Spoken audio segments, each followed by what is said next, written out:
la sholata li jaril masjid illa fil masjid, ya. Tidak sempurna sholatnya seseorang yang rumahnya dekat masjid kecuali di masjid.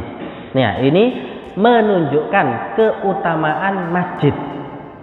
Menunjukkan keutamaan masjid. Nah, sehingga seseorang tadi nggak sempurna kalau sholatnya di rumah, walaupun sholat berjamaah di rumah, kecuali sholat berjamaah ada di masjid. Nah, kalau musola gimana? Musola otomatis beda dengan masjid. Kenapa?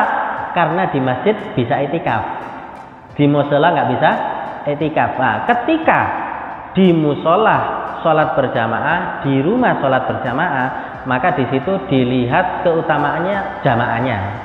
Di rumah jamaahnya cuma 2, di musola jamaahnya banyak. Ya afdolan jamaah di musola, gitu loh.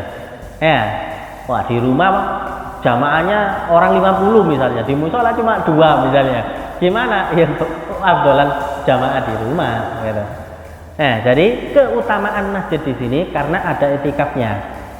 Nah, kalau musola nggak bisa itikaf, cuma di situ biasanya jamaahnya lebih banyak daripada kita sholat di rumah. Lebih baik sholat di musola karena bareng-bareng sholat berjamaah.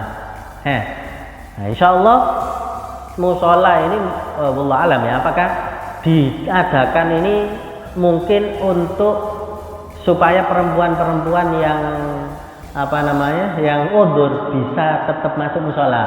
Nah, kan dulu itu mungkin kayak pengajian atau kalau di masjid kan orang udzur nggak boleh perempuan. Nah, sehingga mungkin ulama-ulama dulu itu buat musola untuk perkumpulan pengajian sehingga perempuan bisa masuk.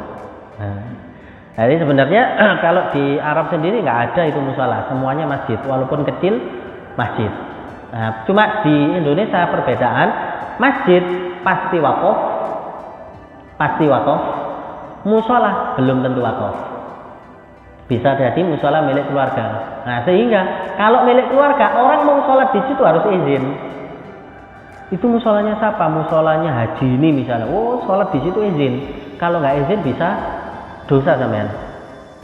Nah, kalau wakaf nggak usah izin, enak.